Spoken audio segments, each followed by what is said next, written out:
दर्शकों को स्वागत है आपका विधि संचर न्यूज में। मैं हूं कृष्णकांत से घरी। अब देखते हैं दिन भर की खास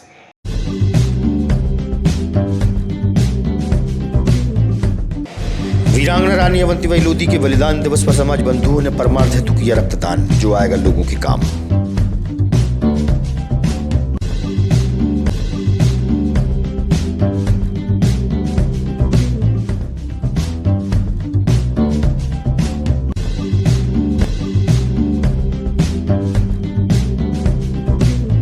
भगवान झूलेलाल जयंती मनाई गई। पूज्य सिंधी समाज द्वारा धूमधाम से पूजा पाठ के उपरांत हुआ भंडारे का आयोजन।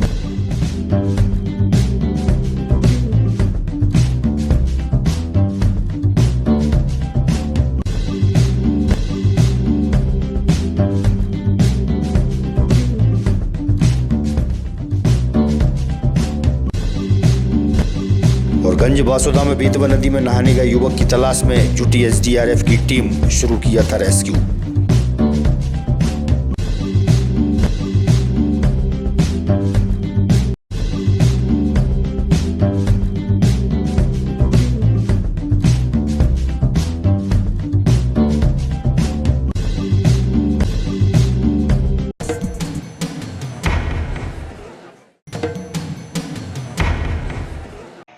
अब खबर विस्तार से। वीरांगना रानी अवंतीबाई लोधी जी के बलिदान दिवस पर लोधी लोधा लोध समाज द्वारा बंटी नगर स्थित धर्मशाला में कार्यक्रम आयोजित हुआ। समाज के लोग परमार्थ हेतु बड़ी संख्या में पहुंचे और रक्तदान किया।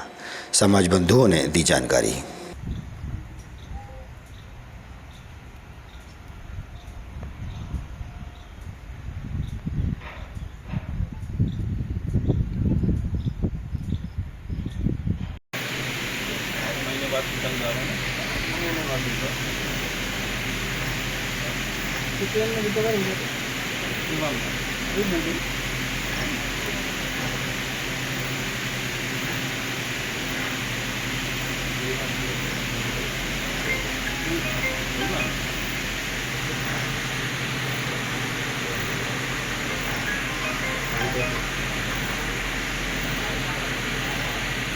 खिलान सिंह लोधी, प्रदेश उपाध्यक्ष, लोधी महासभा मध्य प्रदेश।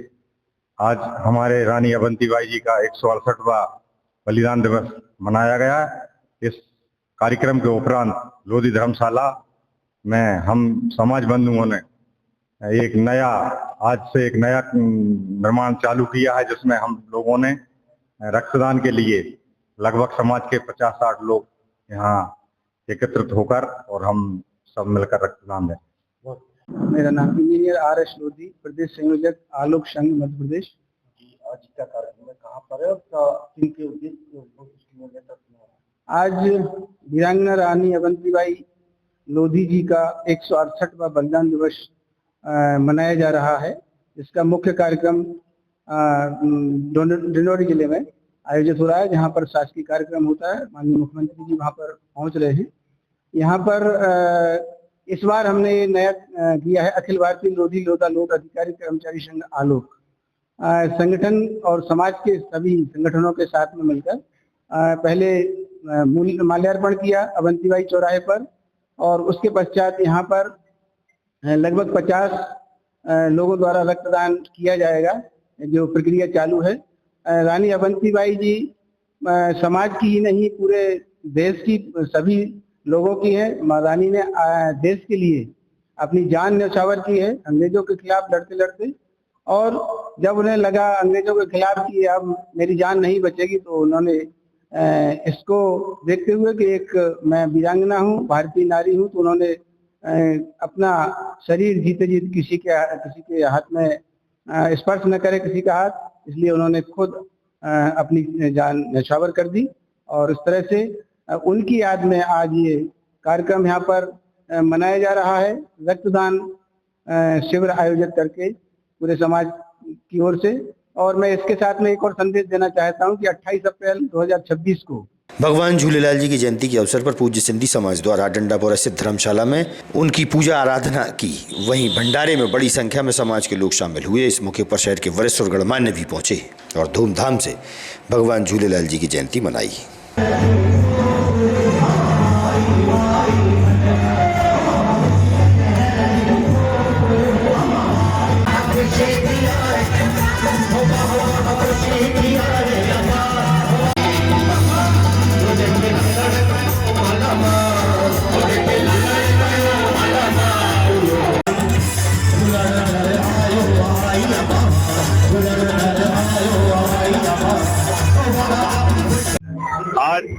हम सबके आराध्य वरुण देव भगवान झूलेलाल जी का जन्मोत्सव है। पूज्य सिंधी पंचायत विदिशा यहाँ पर झूलेलाल मंदिर में सुबह से ही हम सभी लोग यहाँ पर पूजा आरती कर यहाँ पर भंडारे का आयोजन किया जाता है। सभी माताएं बहनें यहाँ पर बुजुर्ग सभी हर्षोल्लास के साथ युवा यहाँ पर उत्सव मनाते हैं। इसके बाद यहाँ से हम लोग बहराना साहब लेकर शोभा यात्रा के रूप में मुख्य मार्गों से होते हुए बेतवई तट पर हम वहाँ पर जोत को विसर्जन करते हैं। सभी को पूरे देश को बहुत बहुत बधाई झूलेलाल जी के जन्मोत्सव की और नववर्ष की, चेती चांद की और नवरात्रि की सभी को बहुत बहुत बधाई है। झूलेलाल। मैं पूज्य सिंधी पंचायत अध्यक्ष विदिशा सभी नगर वासियों को नए साल की, विक्रम संवत की, चैत्र नवरात्रि की, झूलेलाल जी भगवान झूलेलाल जी के अवतरण दिवस की सभी को ढेर सारी शुभकामनाएं। जय झूलेलाल। मैं पूज्य सिंधी पंचायत का सांसद मंत्री विजय सुंदरानी आज हमारे भगवान श्री झूलेलाल जयंती की जिसके उपलक्ष्य में दिन भर भोजन शादी कार्यक्रम दिन भर चलेगा, जुलूस निकलेगा। आज बड़ी झूलेलाल जयंती धूमधाम से मनाया जाएगा। देशवासियों सभी को झूलेलाल जयंती की बहुत बहुत शुभकामनाएं। आज वरुण देव के अवतार भगवान झूलेलाल जी का जन्मोत्सव है मनाया जा रहा है यहाँ सिंधी समाज के द्वारा। विदिशा ही नहीं अपूर्ति भारतवर्ष में जल और ज्योति की पूजा होती है। आज भगवान झूलेलाल जी की जयंती प्रातः 6 बजे से ही नदी के तट पर जल को भोग लगाकर फिर यहाँ पर भंडारे का आयोजन, भंडारे के तत्पश्चात विशाल जो है चल समारोह यहाँ से शहर के मुख्य मार्गों से निकाला जाएगा। सिंधी समाज ही नहीं पूरे भारत वर्ष के भगवान झूलेलाल आराध्य हैं और आज सिंधी समाज में बड़ा ही हर्ष और उत्साह का माहौल रहता है। वर्ष में एक बार यह जो धानक समाज सेवा समिति द्वारा गुरुवार को धानक मुनि जी की भव्य चल समारोह निकाला गया। माधवगंज से बेतवा नदी के तट तक पहुंचा। वहीं समाज की महिलाएं व युवाओं को जिम्मेदारियां भी सौंपी गईं।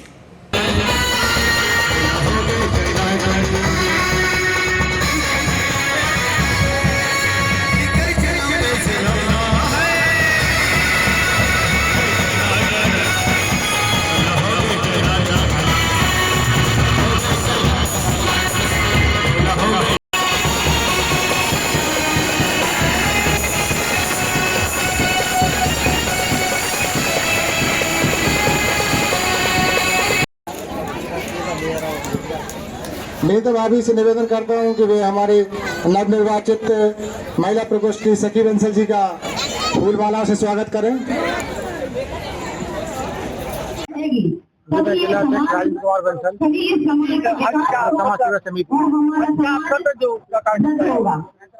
हर गुड़ी पड़वा पे हमारे यहाँ विदिशा नगरी में धनुकमुनि की शोभा यात्रा निकाली जाती है जो हमारे आराध्य हैं पूरे धानक समाज की और पूरे जिले से यहाँ पर लोग इकट्ठे होते हैं और धनुकमुनि की परंपरा अनुसार यहाँ के गुड़ी पड़वा के अवसर पर पावन अवसर पर धनुकमुनि की शोभा यात्रा निकाली जाती है। आज महिला को कुछ नई जिम्मेदारी हर संगठन में उनके विस्तार विकास के लिए महिलाओं की जरूरी है उनकी सहभागिता होना। इसलिए हमारी विकास समिति ने भी आज महिलाओं के लिए आगे बढ़ाया गया है। आज का पावन दिन था, नवरात्रि का अवसर था, तो इसलिए हमने महिला सखी में महिला प्रकोष्ठ की तैयारी की जिसमें जिला अध्यक्ष हमारी सखी बंसल जी है, उपाध्यक्ष सकुन बंसल जी को बनाया गया है और प्रीति बंसल जी को कोषाध्यक्ष बनाया गया है और मनीषा बंसल जी को महासचिव बनाया गया है। गुड़ी पड़वा पावन अवसर पर मैं धानक समाज सेवा समिति द्वारा दिशा में यहाँ पर सफल आयोजन कराया गया है जिससे ग्रामीण अंचल से आए हुए सभी व्यक्तियों का बहुत बहुत स्वागत और वंदन अभिनंदन करते हैं और हम तो यही कामना करते हैं कि निरंतर इसी प्रकार का आयोजन करते रहें जिसमें समाज की दशा एवं दिशा दोनों में परिवर्तन हो सके। धनक समाज की जय, धनकपुरी महाराज की जय। नवरात्रि की पावन दिनों में मां काली की प्रतिमा को स्थापना के लिए मेहगांव ले जाया गया। मां के भक्त व श्रद्धालुओं द्वारा धूमधाम से गाजे बाजे के साथ ले जाया गया। मूर्तिकार सहित धर्म प्रेमियों ने बताया।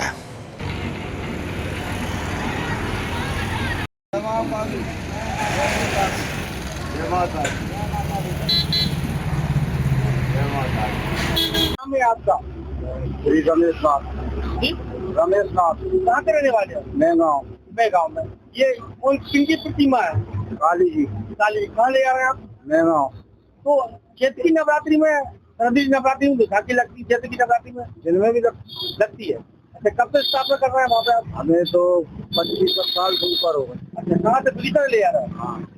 अच्छा, मैं आपका संतोष कुशवाहा जी कहाँ रहते हैं आप? यहीं पे यहीं पर था, नाम बताओ। चढ़ल वाली माता मंदिर, अच्छा, ये जो प्रतिमा का कौन की भगवान की बना दिया? काली माता रानी, अच्छा, कहाँ जा रही है? मेगांव।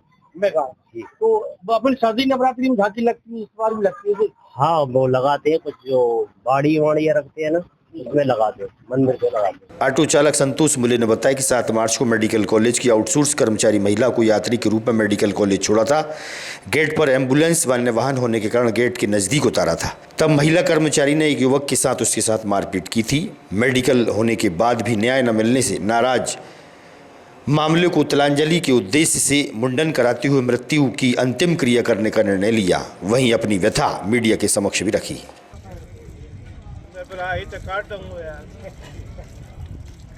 बाद में देख लूंगा मैं।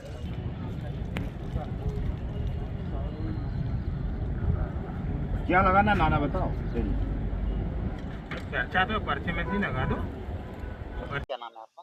मैं संतोष लक्ष्मीकांत मुले। जी क्या मामला था आज आपने यहाँ पे बाल दिए? मैं एक ऑटो चालक हूँ, मैं ऑटो चलाता हूँ। मैं सुबह जब जा रहा था तो मेरे को रास्ते में हाथ दे के एक आउटसोर्स महिला कर्मचारी जो हाउस कीपिंग का कार्य करती है, उसने हाथ दिया, रुकवाया। मैंने ऑटो रोका, ऑटो से मैं उसने बोला मेडिकल कॉलेज जाना है। मैं मेडिकल कॉलेज लेकर निकला। ठीक गेट पे पहुंचने के बाद उसने मुझे रुकने कहा। मैं एकदम गेट पे नहीं रुक सकता था, पीछे एम्बुलेंस दिख रही थी।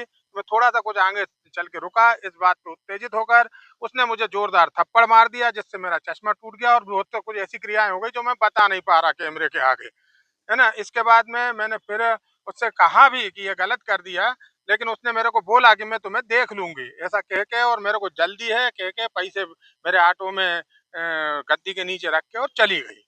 इसके बाद मैंने विचार भी किया कि वो मेरे को मैंने पूरी तरह से उसे मौका दिया कि वो मेरे से बातचीत करे, पर उसने ऐसा कुछ नहीं किया। फिर जब अंदर से जानकारी निकालने की कोशिश की तो अंदर के जो भी आउटसोर्स कर्मचारी दूसरे थे उन्हें तो डराया धमकाया गया। फिर मैंने कोतवाली में शाम को शिकायत की और मेडिकल करवाया। उसमें भी मैंने उसे बचाने की पूरी कोशिश की। मैंने लिखा उसमें कि मैं पुलिस कार्रवाई नहीं चाहता हूँ। फिर भी कुछ नहीं हुआ। तब मैंने जाके डीन सर को एप्लीकेशन दी। डीन सर ने आवक जावक में उसे जमा करवा दी। उसके बाद कलेक्टर साहब को दी। उसके 2 दिन बाद फिर जाके मैनेजर साहब से बात की। मैनेजर साहब ने भी बोल दिया बाउंड्री के बाहर का मामला है, हमसे मतलब हल नहीं कर सकते। तो मेरे केवल यही शिकायत है कि जब बाउंड्री के बाहर का मामला है तो बाउंड्री के बाहर यूनिफॉर्म में पहन के ये लोगों को नहीं छोड़ना चाहिए। आउटसोर्स कर्मचारियों को ये बाहर आते हैं और बाहर आके ऐसी अभद्रता और गुंडागिर्दी करते हैं, ये गलत है। इससे हमारे स्वाभिमान को ठेस पहुंची है। हम यही मांग कर रहे हैं कि इनको बाहर यूनिफॉर्म में नहीं घूमने दिया जाए और बिना वजह किसी भी ऑटो चालक को नहीं मारना चाहिए। अगर हमारी गलती है तो हमें बताई जाए, हमें सीसीटीवी फुटेज बताए जाए और हमारे मतलब सत्यता की जांच की जाए। ये 7 तारीख की बात है, शनिवार था उस दिन, सुबह 6:45 की बात है। थाने में आपने शिकायत की है, क्या हुआ फिर? नहीं, मैं अभी थाने तो गया नहीं दोबारा रिपोर्ट लेने के लिए, पर मैंने उन्हें सूचना दे दी है। उन्होंने मेरे को रिसीव भी दे दी है। अब क्या कार्रवाई चाहते हैं? अब कार्रवाई ये चाहते हैं कि महिलाएं किस ट्रेस में हैं, ये समझ में आना चाहिए जो पुरुषों के साथ ऐसी अभद्रता करते हैं। क्या ये आउटसोर्स कर्मचारियों को तनख्वाह नहीं दे रहे हैं या क्या ऐसी चीज है जिसके कारण वो एक आदमी को बिना कारण के थप्पड़ मार दिया उसने। आज क्या किया है आपने यहाँ पर बताकर? हमने आज आके उस विषय की जो 13 दिन पूरे हुए हैं इस घटना का, उसकी 13वीं मनाई है और आगे चल के अब हम दूसरे कार्यक्रम भी करेंगे जो पूरे मृत्यु संस्कार में होते हैं, जैसे पिंडदान वगैरह, ये सब करेंगे। और इसके बाद भी हमारी कार्रवाई, हमारी बात को सुनाया नहीं जाएगा, उस व्यक्ति को सामने नहीं लाया जाएगा तो फिर गंज वासोदा की बेतवा नदी के रिपटा घाट पर गुरुवार की शाम को नहाने का युवक के घाट पर कपड़े व गाड़ी मिलने की सूचना उपरांत मौके पर पुलिस पहुंची और सर्चिंग शुरू की। वहीं आज सुबह विदिशा से एसडीआरएफ की टीम भी मौके पर पहुंची और युवक की तलाश शुरू की। प्राप्त जानकारी के अनुसार कल शाम को नहाने के लिए बेतवा नदी रिपटा घाट गए ग्रीन विली तिरंगा चौक निवासी 28 वर्षीय नौशाद के घर न लौटने पर परिजनों ने खोजबीन शुरू की और घाट पर कपड़े गाड़ी मिलने पर देहात थाना पुलिस को सूचना दी। पुलिस ने मौके पर जाकर सर्चिंग शुरू की। वहीं आज विदिशा एसडीआरएफ की टीम भी मौके पर पहुंची और रेस्क्यू शुरू किया।